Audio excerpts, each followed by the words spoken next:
Hey guys, Sean here and welcome to the F1 Word. Now, it hasn't been the easiest of starts to the season for Pierre Gasly and there is a lot of talk about whether or not he will see out the rest of this season with Red Bull. Some even suggesting that he could yet be demoted to Toro Rosso, with Daniel Kvyat making a sensational return to the main team in his place. And that would be a sensational return. However, once again, Helmut Marko and Christian Horner have both dismissed the speculation and claim that they have no plans to make any changes to their driver lineups mid-season.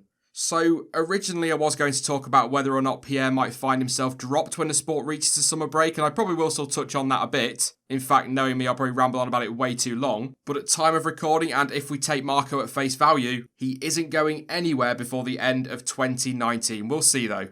Instead, this video is now going to be more about my thoughts on his season as a whole, how long Red Bull might stand by him, and yeah, sure, some speculation on who could take his place either mid-season or in 2020. I'm going to start by saying that we have to remember who he's up against and who he's been compared to this season. Everybody knows that Max Verstappen is massively talented, whether you like him or not, and many see him as a future multiple world champion, so comparing Gasly directly to him, in my view, isn't a totally fair comparison. Of course, he is his teammate and therefore his immediate benchmark, but Max has got to be worth at least a couple of tenths a lap, and he's more experienced and he's settled in F1 as well, not to mention the fact that regardless of what Red Bull might say to the media, we all know that he is their number one driver, don't we? Throw into that mix the fact that he's also filling the shoes of another big talent in Daniel Ricciardo. Now, 2018 started well for the Aussie, but then for reliability concerns and one reason or another, it tailed off massively. Yet prior to that, he was definitely more of a match for Max. So again, big shoes to fill, and it was always going to be tough for Gasly this year. I think most people would accept that and understand that. All of that being said though, his drive in Austria was poor. Whether Verstappen is a tough guy to beat or not, he should not be finishing a lap down on his teammate unless there were some serious issues with the car, which the team have since said there were not.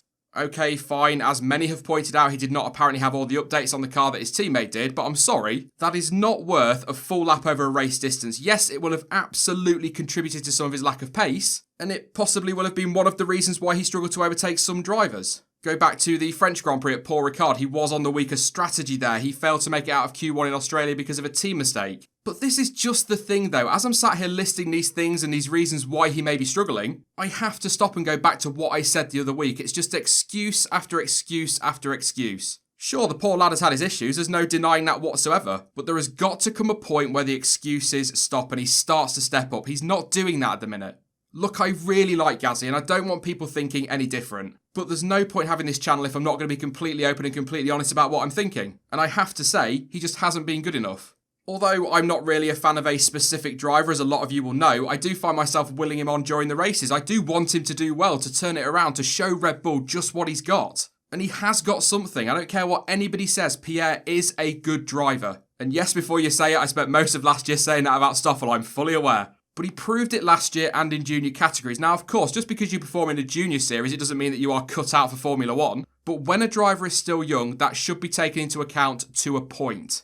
And again, he is a good driver. Do I think he will set the world of F1 alight and win multiple world titles? No. Well, unless he ends up in a top team that's completely dominant, of course. But anyway, yeah, I really want him to do well, but we need to stop making excuses for him. The fact of the matter is, for whatever reason, it just hasn't worked out so far this year for him, and he's got to step up quickly. His best finish of the season was 5th in Monaco, and in qualifying with penalties not applied, he averages 9th on the grid according to racefans.net. Is all of that really good enough for a driver in a car that is at absolute worst the 3rd fastest on the grid? A few have pointed out on recent streams and videos that had he been delivering the results, Red Bull could well be ahead of Ferrari in the Constructors' Championship. I kind of agree and I get the point, but then again, if I'm going to start playing the what could have been card, then they probably wouldn't be because, you know, Ferrari could have had at least 2 race wins so far this season. So there you go, I guess. It's a bit of a balancing act when it comes to what could have happened. Actually, I'll tell you what, whilst I'm on the stats, I will read a few more from the racefans.net list. I will pop a link as well in the description in case you want to check that out for yourself. There's some good stats on there for all the drivers. His average qualifying position, as I say, is 8.75, so basically 9th. That works out at effectively 4 places lower than his teammate. The average gap to Verstappen in quali is just under 0.3 of a second, and that figure is apparently based on the last session both drivers reached together and set a time. The quali battle is 8-1 to Verstappen, and Pierre has been outraced at every single Grand Prix so far. Again, I am reluctant to compare him too closely to Verstappen, but these stats are definitely worth a mention. Looking at the other side of this, Gasly did show improvement a few races back, and that is a positive despite his difficult last 3 races. China, he did exactly what he needs to do in my view, finished 6th and delivered the fastest lap. He drove extremely well to recover from his penalty-ridden weekend in Baku and was on for points before the car suffered a mechanical issue. He took 6th in Spain and, as previously mentioned, 5th in Monaco. Okay, at some of those races he was still a way back from his teammate, but there was definite improvement and it shows that there is potential still there. As I've said a million times, I still think that 6th is where he should be aiming to be for most races this season. And by the way, I'm not saying that Red Bull aspire to see their drivers running in a wonderful 6th place. I'm saying that for a first season where, according to Christian Horner, he was promoted at least a year too soon, it would do the job. It would just about be enough. I'm going to speculate now. I know some of you absolutely hate that, but it's kind of part of this whole Gasly thing. Right back at the start of the video, I mentioned that Helmut Marko has reiterated the team have no plans to replace Gasly mid-season. What I would say to that, though, is how many times in football, yes and no, not really exactly the same comparison, but how often in football do the board back their manager and then sack him a week or two later when the results don't pick up? Plus, Marko is known to change his mind very quickly and make snap decisions, so even though Pierre is apparently safe for now, I still believe that the next 3 races are absolutely crucial. If he can perform well and show improvement on the run to the summer break, I honestly do believe he will see out the season and Marko will stay true to his word. However, if the next 3 races follow the pattern of the 3 we've just had, so Canada, France and wherever we were last week, Austria, come on Sean, wake up, I wouldn't be at all surprised to see him change his mind. The thing is though, and I guess somewhat ironically, what could be saving Gasly from the chop is who is there really to replace him? Daniel Kvyat seems the most likely option at the moment, and I think most people would agree that he has had an impressive return to F1 this season. However, that would mean Marko having to backtrack not just once, but twice on the Russian. This is just my opinion, but I cannot see him doing that. Then again, if Pierre doesn't step up, he may have no choice.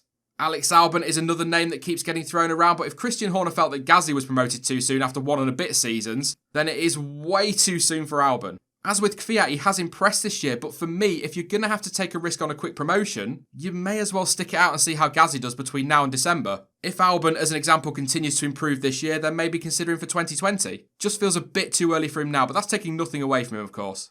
Yep, their names are back again, Esteban Ocon and Pascal Wehrlein, heard of them? In short, I just don't see it, quite frankly. Ocon is tied to Mercedes, and if reports from last year are to be believed, Red Bull would only have considered him if Merck dropped him. They didn't and still haven't. I suppose, thinking about it, it could come down to how Bottas performs for the rest of this season and or just how desperate Toto is to get Esteban a seat.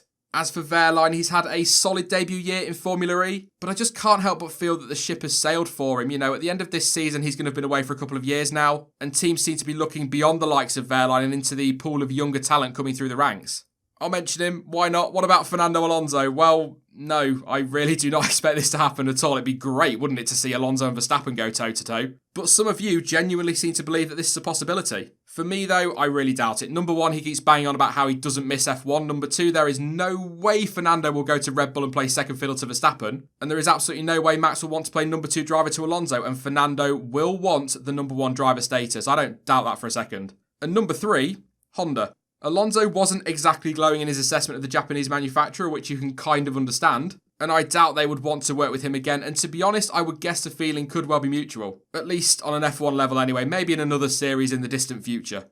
There are some other names I've seen thrown around: Nick De Vries, Patricio O'Ward, or Pat O'Ward as I'm going to call him, Brendan Hartley and Sergei Sorokin to name a few, but just to be clear, they would not be for Gasly's seat. No way, not in a million years. What I'm basically saying is, if Pierre is dropped, Kvyat is probably the most likely option, and anybody else, Alonso aside of course, would be option to fill Kvyat's seat at Toro Rosso. That being said, even that isn't all that likely. That was a lot of that's, because it would surely just be a swap between Kvyat and Gasly. I can't see them dropping Pierre completely straight away. Now, they are just a few options. I'm sure that you will have a load more to suggest, and feel free to pop them in the comment section down below.